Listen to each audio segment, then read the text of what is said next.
2 3 4 5 6 7 8 9 เตรียมប្រុងព្រឹបគួត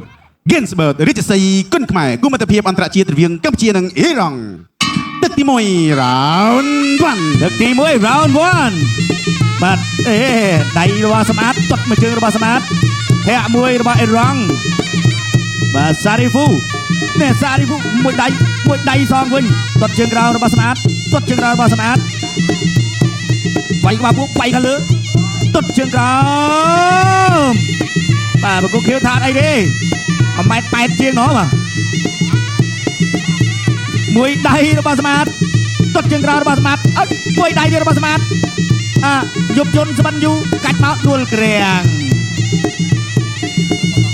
ងើបអត់ងើបបាទប៉ុន្តែគាត់ងើបមួយតាមបច្ចេកទេសរបស់គាត់ទេបាទទាត់ជើងក្រោមមួយដៃទៀតរបស់សម្អាតដៃតោកបាពួរអូ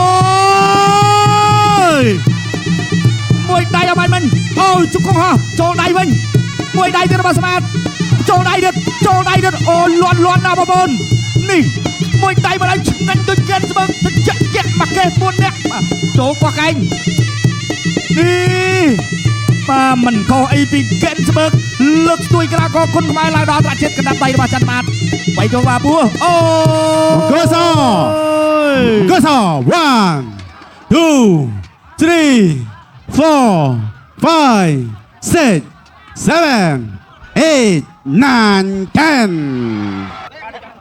10ចាប់កាច់មួយពីសម្អាតនេះអូឆ្ងាញ់ណាស់មកដៃនេះជុំមួយជង្គង់នេះសងវិញបាទគាត់ជាតិដូចគ្នាមកដៃនេះបាទឆ្ងាញ់ពីសម្អាតគុណខ្មែរទៅហើយឃើញទេបាទអូយបាទអញ្ចឹងគាត់ចុករមូលបាទសម្រាប់ការវាយចេញរបស់សផលជាផ្លូវការជ័យជំនះបានទៅលើបង្គោលក្រហមច័ន្ទសម្អាតព្រួលដៃគូបង្គោលខៀវមកពី